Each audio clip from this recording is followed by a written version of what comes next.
Est-ce que tu t'es déjà demandé pourquoi certains artistes disparaissent pendant des mois? Plus de story, plus de son, plus rien. Et pourtant, l'aura grandit. L'attente devient folle, le public fantasme, théorise et imagine. Et quand ils reviennent, c'est l'événement. La vision, un projet monstre, comme si le silence faisait partie intégrante du son. Et si, là, où tout le monde parle trop, ne rien dire, c'était devenu le geste artistique le plus fort.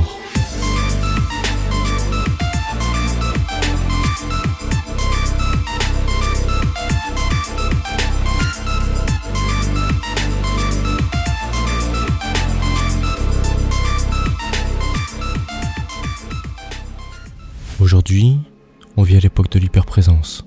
Les artistes sont partout, en live sur Insta, en trend sur TikTok, en feed chaque semaine, en interview, en vlog et en daily routine. Résultat, on sait tout. Tout de suite. Et à force, on n'écoute même plus vraiment. On consomme l'artiste, on scrolle sa vie comme un produit, et au milieu de ça, certains font le contraire. Ils se taisent, ils disparaissent, ils refusent de se surexposer. Et paradoxalement, ça leur donne une voix encore plus forte.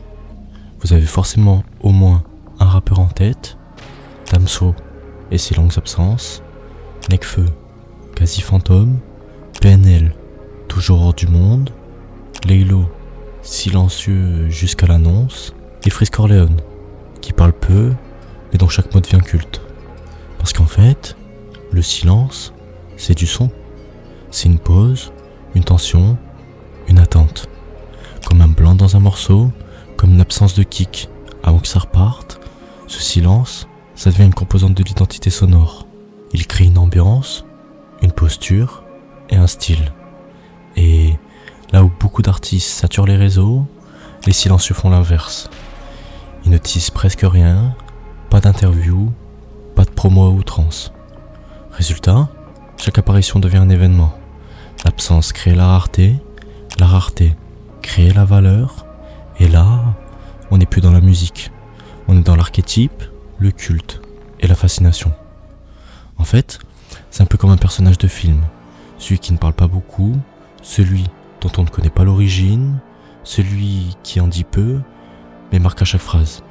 Et les artistes qui cultivent le silence, ça devient des figures mythiques, parce qu'on se projette sur eux, et plus on se projette, plus leur aura s'amplifie.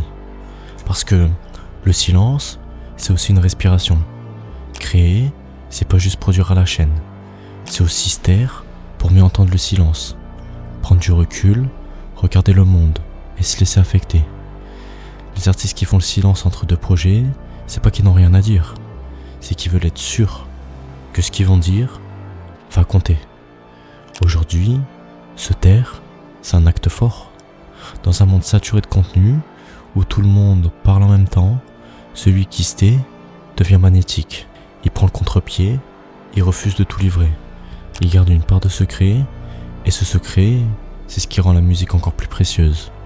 Parce que l'identité sonore d'un artiste, ce n'est pas que sa voix, ce n'est pas que son flow, sa prod ou son mix. C'est aussi ce qu'il ne dit pas, le rythme des silences, le moment où il disparaît, le calme avant l'orage. Parce que dans un monde où tout s'entend, tout s'affiche et tout s'épuise, le silence devient un choix esthétique, un outil artistique, une manière de dire sans parler, et peut-être que c'est ça, la vraie force aujourd'hui. Faire du bruit, mais avec du silence.